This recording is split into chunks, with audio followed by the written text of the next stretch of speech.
가면산장 살인사건, 히가시노 게이고, 김난주, 제인. 프롤로그. 어렸을 때부터 꿈이 있었어 하고 도모미는 말했다. 그 이야기를 할 때 그녀의 눈은 평소보다 한결 반짝거렸다. 난 불만 없어. 도모미가 하고 싶은 대로 해도 돼. 처음 그녀의 얘기를 들었을 때 가시마 다카유키는 그렇게 대답했다. 도모미는 가슴에 두 손을 X자로 모으고 아, 다행이다 하면서 기뻐했다. 결혼식 얘기였다. 두 사람의 결혼에 대해서는 이미 양가 부모의 허락을 받았다. 예식에 대해서도 두 사람이 의논해서 결정하라고 했다. 도모미의 부모님은 시기에 대해 내년 가을쯤이 어떠냐는 의견을 내놓았다. 다카유키도 그때쯤으로 생각하고 있었다. 1년 정도 여유가 있는 편이 좋다. 그런데 도모미의 생각은 달랐다. 지금까지도 많이 기다렸는데. 그리고 봄에 결혼식을 하겠다고 주장했다. 다카유키는 굳이 반대할 이유가 없었다. 마땅한 식장을 잡을 수 있을까? 내년 봄이면 반년밖에 안 남았잖아. 적어도 1년 전에는 예약을 해야 한다고 친구들이 그러던데. 다카유키는 현실적인 문제를 내세웠다. 다들 의리의리한 호텔만 찾으니까 그렇지. 도모미는 그렇게 대답했다. 의리의리하지 않아도 마찬가지야. 그리고 어느 정도는 무대를 준비해야지. 안 그러면 하객들에게 실례가 되잖아. 우리 쪽은 몰라도 도모미 아버지는 사회적인 위치도 있으니까. 사회적인 위치 같은 거 난 딱 질색이야. 그리고 도모미는 장난스럽게 웃으면서 눈을 살짝 위로 치켜뜨더니 그 얘기를 꺼냈다.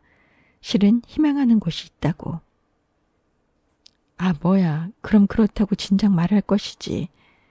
다카유키는 쓴 웃음을 지었다. 도모미의 희망이란 그녀 아버지 소유의 별장 근처에 있는 교회에서 결혼식을 올리는 것이었다. 꽃에 둘러싸인 하얗고 조그마한 교회가 있다고 했다. 어렸을 때 그 교회에서 결혼식을 올리는 커플을 본 적이 있거든. 화려하진 않았지만 마치 동화 속 세계 같았어.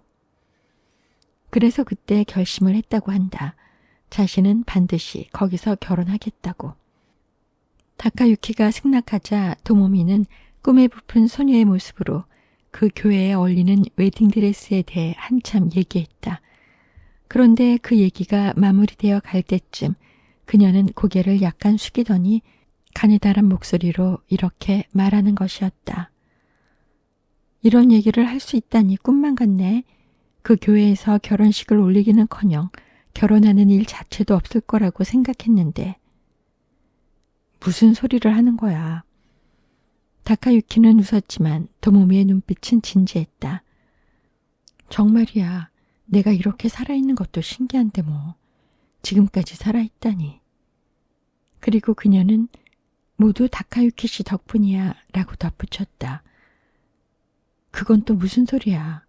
이번에는 다카유키도 웃지 않았다.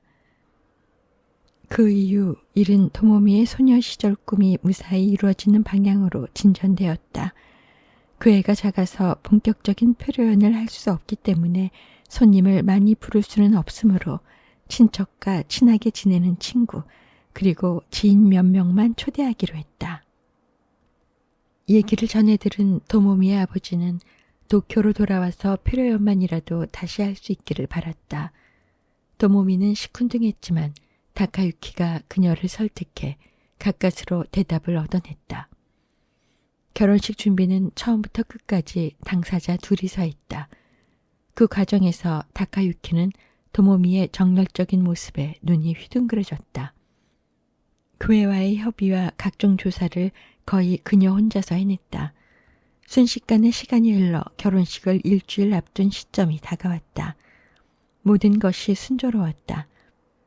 머지않아 두 사람은 행복이라는 목적지에 도착할 터였다. 안전한 궤도에 완전히 올라타 있었다.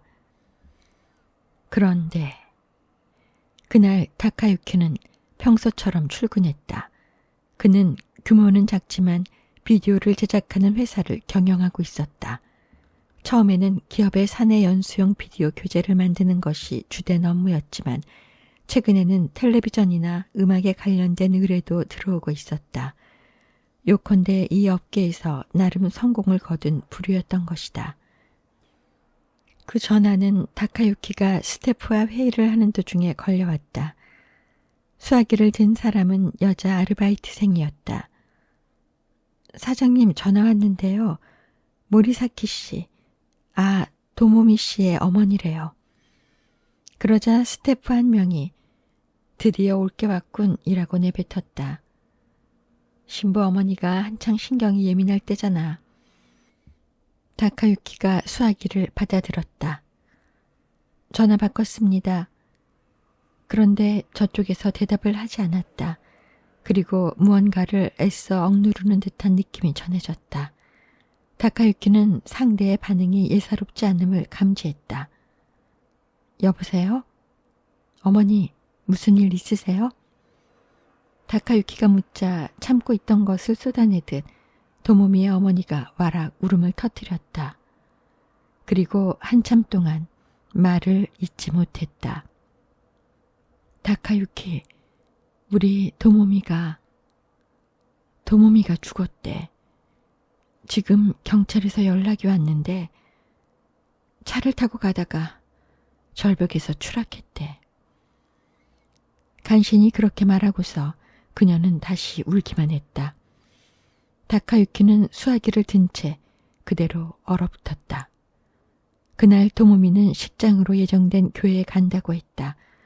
마지막으로 얘기할 게 있다는 것이었다. 사고는 돌아오는 길에 발생했다고 한다. 교회에서 고속도로로 향하는 도중에 산길에서 핸들을 잘못 꺾어 가드레일과 충돌한 후 그대로 절벽으로 추락했다는 것이다. 다카유키는 스태프들에게 사정을 설명하고 사무실을 뛰쳐나갔다. 직원들은 아무 말도 할 수 없었다. 경찰서에서는 사고 목격자가 와 있었다. 그의 말에 따르면 도모미는 핸들을 잘못 꺾었다기보다 핸들을 꺾을 의사가 거의 없는 것처럼 보였다고 한다. 지역 경찰 교통과에서는 그 증언을 참고해 졸음운전을 했을 가능성이 크다고 판단했다. 자살 가능성도 고려했지만 결혼식을 일주일 앞둔 도모미가 스스로 목숨을 끊을 만한 이유는 어디에도 없었다. 다카유키 또한 그녀가 자살했다고는 상상할 수 없었다. 빈소에서 다카유키는 도모미의 부모님에게 깊이 머리 숙여 사과했다. 자신이 모든 것을 그녀에게 맡긴 탓에 이런 일이 벌어지고 말았다고. 그녀가 너무 지친 나머지 사고를 일으킨 것 같다고. 도모미의 아버지는 다카유키의 어깨를 두드리며 침울한 목소리로 그렇게 생각하지 말라고 했다. 도모미의 어머니는 그저 울기만 했다. 검은 리본이 걸린 도모미의 영정을 보고서도 다카유키는 그녀의 죽음이 믿기지 않았다. 밤이 되면 그녀에게서 전화가 걸려올 것만 같았다. 최근에는 매일 밤 전화가 걸려왔기 때문이다. 영정 옆에는 나오면 그녀가 입을 예정이었던 하얀 웨딩드레스가 놓여 있었다.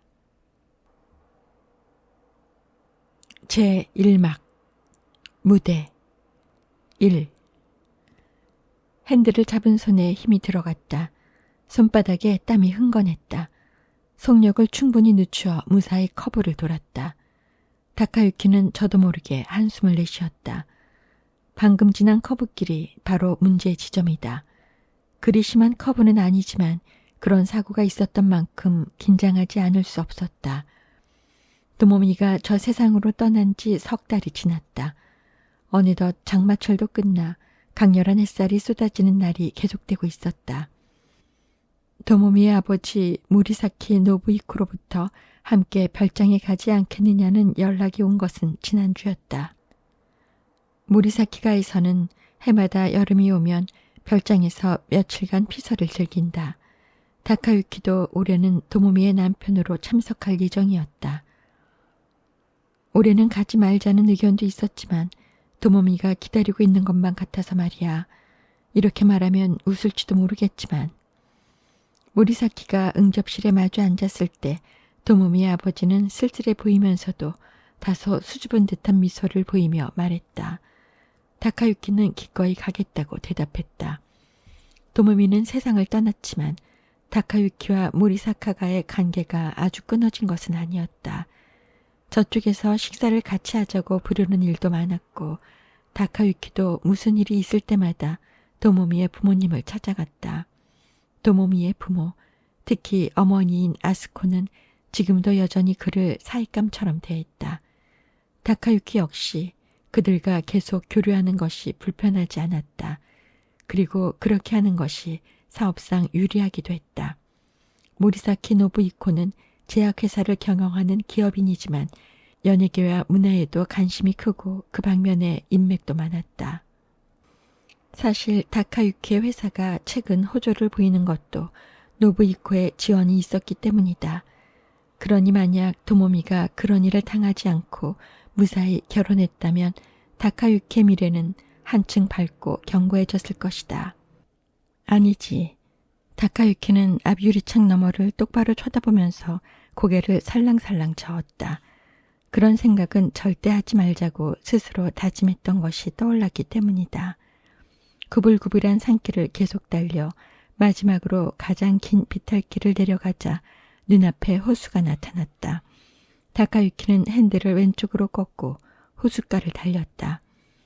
결혼식을 이곳에서 올리기로 한 후 몇 번이나 이 길을 달렸는지 모른다. 조수석에는 언제나 도모미가 앉아 새로운 생활의 꿈을 조잘조잘 얘기해 있었다. 그러나 오늘은 혼자다. 도로 오른쪽으로 잔가지처럼 뻗어있는 몇 갈래 길이 나타났다. 다카유키는 낯익은 레스토랑을 지난 지점에서 그 중에 한 길로 들어섰다. 길가에 조그만 별장들이 조르르 들어서 있는데 잠시 더 달리다 보면 정원이 넓은 조금 더 크고 멋진 집들이 눈에 띄기 시작한다. 이런 곳에도 서열이 있는 것이다. 그리고 그 길이 끝나는 곳에 한층 규모가 크고 웅장한 서양식 건물이 있다. 차를 몰고 철책에 둘러싸인 정원으로 들어서자 벌써 차 2대가 주차장에 서 있었다. 트렁크에서 짐을 내리고 있자니 머리 위에서 목소리가 들려왔다. 여 왔나? 올려다보니 모리사키 도시아키가 창문 밖으로 몸을 내밀고 내려다보고 있었다.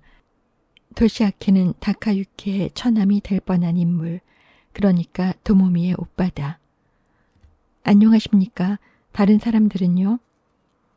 아버지는 산책하러 나갔고 다른 사람들은 아직이야. 차가 2대 있는데요. 노부이코와 그의 아내 아스코는 운전을 하지 못하는 것으로 알고 있다. 운전기사를 데리고 온 것일까? 아, 하나는 시모조 씨 차야. 둘 중 작은 차를 가리키면서 도시아키가 말했다. 시모조 씨요? 아직 모르나 보군. 새로운 비서야. 아버지와 같이 산책하고 있어. 아, 새로운 비서 얘기는 처음 듣는 것이었다. 아무튼 거기 그러고 있지 말고 어서 들어오라고. 술 친구가 없어서 따분하던 참이었어. 그 말에 다카유키는 가방을 들고서 서둘러 현관으로 향했다. 현관문은 묵직한 나무문이다. 무심코 그 문 위쪽을 바라보던 다카유키는 하며 조금 놀랐다. 문 위의 벽에 나무로 만든 가면이 걸려 있었기 때문이다. 거친 조각에 색도 칠하지 않은 단순한 것이지만 치켜뜬 눈과 옆으로 찢어진 입이 묘한 위험을 지니고 있었다. 도모미의 부모님이 외국에 갔다가 기념품으로 사온 부적 같은 것이겠거니 생각했다. 아버지가 가끔 이상한 물건을 사들인다고 도모미가 투덜거렸던 적이 있었기 때문이다. 마치 가면이 내려다보는 것 같은 느낌을 받으며 다카유키는 문을 열었다. 그 순간 무언가 모를 불길한 예감이 그의 가슴을 스쳤다. 물론 그것은 아무 근거도 없는 예감이었다. 현관에서 구두를 벗고 들어가면 유리문이 또 하나 있다. 이렇게 현관이 이중인 것은 겨울 추위를 고려한 것이라고 한다.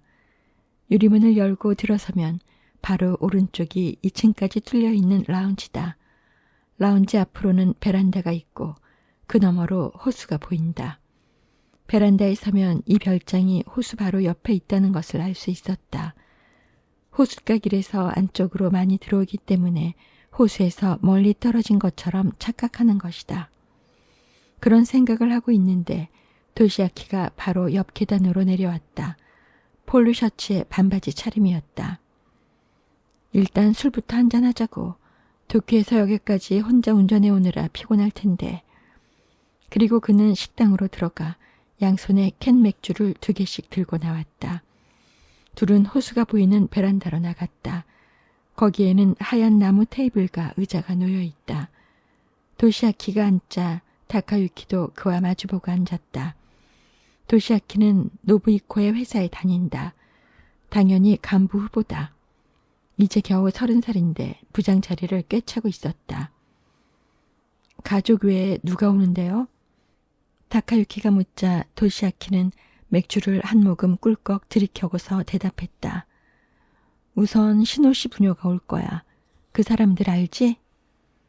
네, 알죠. 도모미 씨가 소개해준 후로 몇 번 만난 적이 있습니다. 신호 가즈마사 씨가 도모미 씨의 삼촌이죠? 그래, 우리 어머니 동생이지. 자네도 맥주 들지? 도시아키가 그렇게 말하자 다카유키는 그럼 하며 캔을 들었다. 손가락이 시릴 정도로 차가웠다. 그 부인도 따님도 꽤 미인이시던데요. 뭐 그렇지. 그런데 숙모는 오늘 못 올 거야. 친정에 급한 볼일이 있는 모양이야. 아쉽군요. 다카유키가 그렇게 말하자 도시아키는 캔 맥주에서 입을 떼고 입술을 비틀며 웃었다. 아름다움을 감상하는 거라면 딸만으로 충분하겠지. 유키에가 굉장히 예뻐졌어. 네, 정말 예쁘더군요. 신호 유키의 얼굴을 떠올리면서 다카유키는 솔직하게 대답했다. 숙모 대신은 아니지만 신호 부녀와 함께 기도라는 남자가 따라올 거야. 삼촌의 주치의지. 우리 아버지도 간혹 신세를 지고 있어. 주치의? 삼촌은 심장이 좋지 않아. 뭐 꼭 그래서만은 아니고 그 남자의 아버지가 우리 어머니의 삼촌과 사촌이거든. 그러니까 내게는 육촌인 셈이지. 그렇군요. 그렇다면 와도 이상할 게 없겠네요. 다카유키가 그렇게 말하자 도시아키는 또 희죽 웃었다. 게다가 기도에게는 꼭 참석하고 싶은 이유가 있지. 그게 뭡니까? 다카유키가 맥주 캔에서 입을 뗐다. 곧 알게 돼. 그리고 도시아키는 맥주를 단숨에 쭉 들이켜더니 캔을 찌그러뜨려 버리고 2개째 캔을 땄다. 그 외에도 도미모의 친구인 게이코가 참석할 거야. 자네도 알지? 다카유키는 고개를 끄덕였다. 아가와 게이코라면 도모미가 소개해준 적이 있었다. 고등학교를 같이 다닌 가장 친한 친구라고 했다. 상당히 머리가 좋게 생긴 여자였다. 거기에 우리 둘까지 합하면 이번 모임의 참석자는 전부 9명. 그때 현관에서 사람 소리가 들리면서 유리문이 열리고 모리사키 부부가 들어왔다. 다카유키를 본 아스코는 그 온화한 얼굴에 미소를 띠고 그에게 다가왔다. 아이고, 벌써부터 도시아키를 상대하고 있네. 가여워라. 아닙니다. 운전하고 오느라 목이 말라서요. 그걸 알고 같이 마시자고 한 거지. 그리고 오늘 모이는 사람들에 대해서 예비 지식도 줄 겸. 도시아키는 씩 웃었다. 그럴 필요가 뭐 있어. 모두 다카유키 군이 잘 아는 사람들인데. 그렇게 말하며 노부이코도 다가왔다. 그 뒤로 짧은 머리를 보이시하게 손질한 키 큰 여자가 따라왔다. 연극을 하면 남자 역을 맡아도 되겠다 싶은 타입이었다. 다카유키는 잠시 그녀를 바라보았다. 두 사람은 초면이지? 다카유키의 표정을 보고 눈치를 챈 듯 노부이코가 말했다. 시모조 레이코 양이네. 지금 내 비서로 있지.